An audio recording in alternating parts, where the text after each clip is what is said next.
solidarios, activos, disciplinados, sin concedernos reposo en la tarea que tenemos, triunfaremos en Bogotá y triunfaremos en el país para abrirle el camino a la nueva sociedad. Hoy presentamos un homenaje a Luis Carlos Galán, un clamor por justicia, celebraciones religiosas, homenajes populares, los colombianos que murieron el 18 de agosto, un día muy triste para los colombianos por el asesinato del líder liberal Luis Carlos Galán Sarmiento, crimen cometido por los narcotraficantes con la complicidad de agentes del Estado. Galán, de 45 años, fue asesinado la noche del 18 de agosto de 1989 en la plaza principal de Soacha. Tan pronto subió a la tarima para encabezar un mitin de su campaña para las elecciones presidenciales del año siguiente, de las que era favorito. Nuestra patria llegó como llegó a más de 60 países del mundo, el poder oscuro y criminal del narcotráfico. Venció Galán en uno de sus encendidos discursos contra los capos de la droga que en la década de los 80 aprovecharon su poder económico para llegar a... Bueno, comencemos con este video. Hablemos primero de la biografía de Luis Carlos Galán. Nació el 29 de septiembre de 1943 en la ciudad de Bucaramanga, en el seno de una familia numerosa de clase media alta de la ciudad, aceptada a los postulados gaitanistas por el asesinato de Jorge Eliezer Gaitán el 9 de abril de 1948, el que tenía 5 años, y su familia se trasladaron a la capital del país debido a la persecución política en su contra.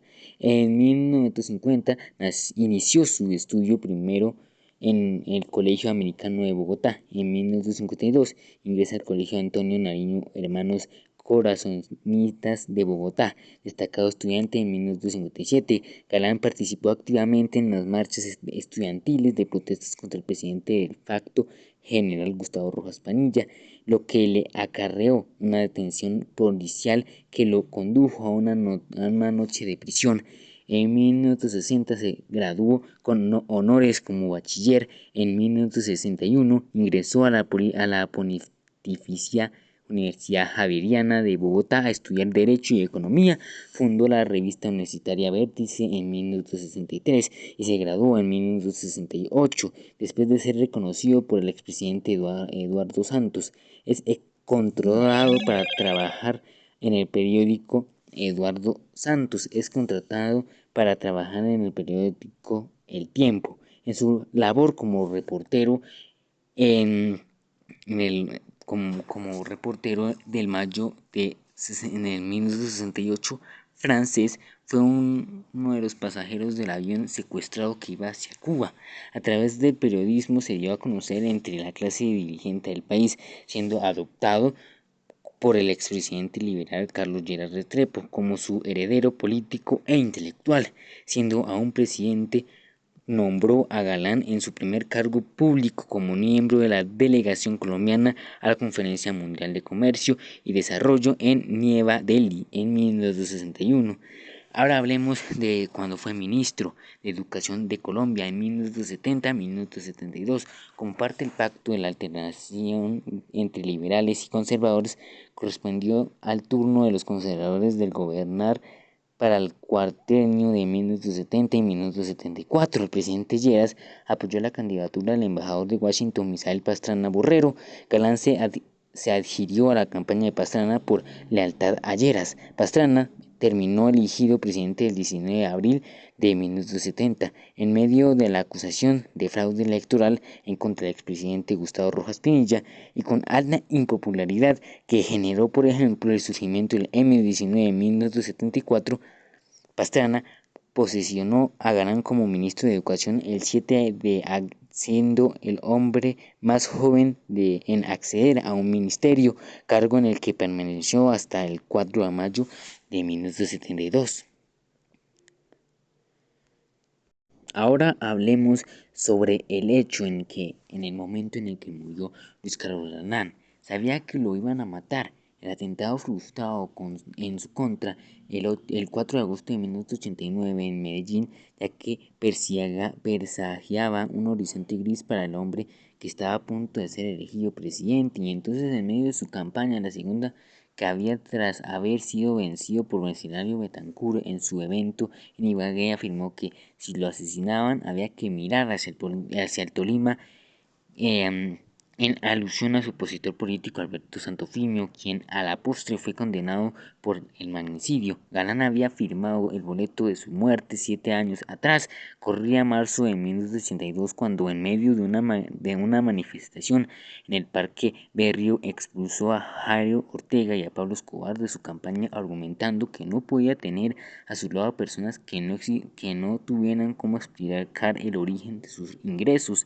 Sospechaba que sus nexos con el narcotráfico. Su compañero de lucha en el nuevo liberalismo, Rodrigo Lara, lo acompañó en sus denuncias para frenar el poder de los narcos en el Congreso, y por ello también pagó en su vida. Era su sujeto disciplinado, convencido de su deber con la patria, o un obstinado con su causa. Entonces, para 1989, otra vez estaba en la carrera presidencial.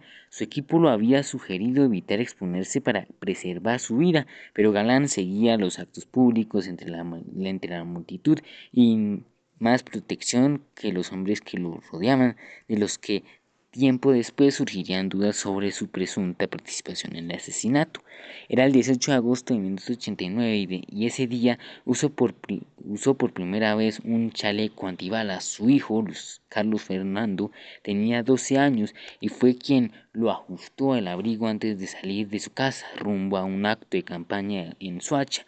Llegó y la multitud no paraba de aclamarlo. Comenzó a caminar entre el tumulto. Las personas lo tocaban, algunos bloqueaban sus pasos.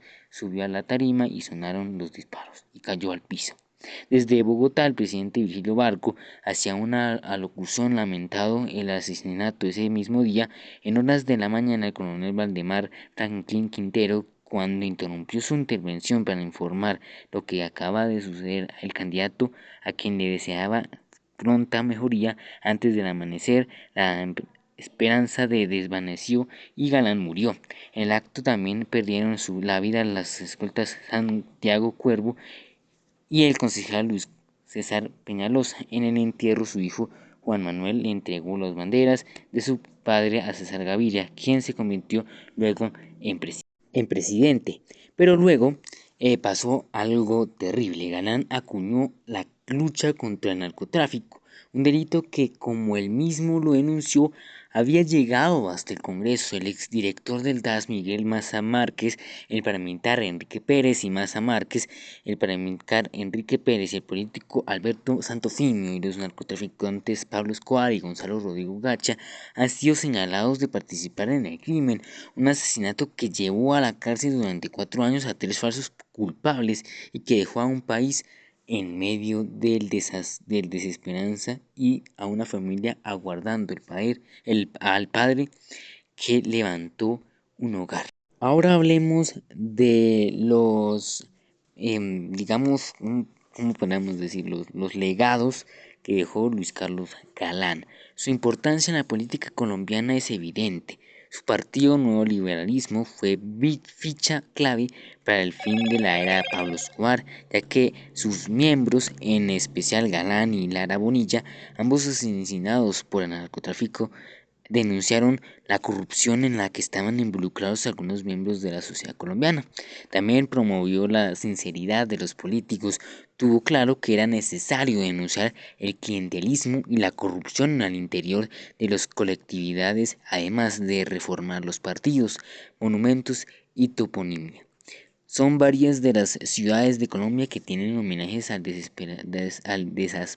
desaparecido político en infraestructura y entidades. Aeropuerto El Dorado Luis Carlos Galán en Bogotá, auditorios en la Universidad Industrial de Santander de Bucaramanga y la Universidad Javeriana en Bogotá, avenidas Bogotá, Sincelejo, Río Negro y Soacha. Barrios Bogotá, Manizales, Armenia, Cartagena, Girardot, Cundinamarca, Neiva, Ibagué, Palmira y Soacha. Biblioteca Universidad Autónoma de Bucaramanga. Cátedra Galán de Universidad Javeriana de Bogotá. Pero después de esto, hablamos de la cultura popular. Son varios los actores de la televisión colombiana que interpretaron a su persona. En 1999, por José Luis Panigua en UNID. En 2012, por Nicolás Montero en Escobar, el patrón del mal.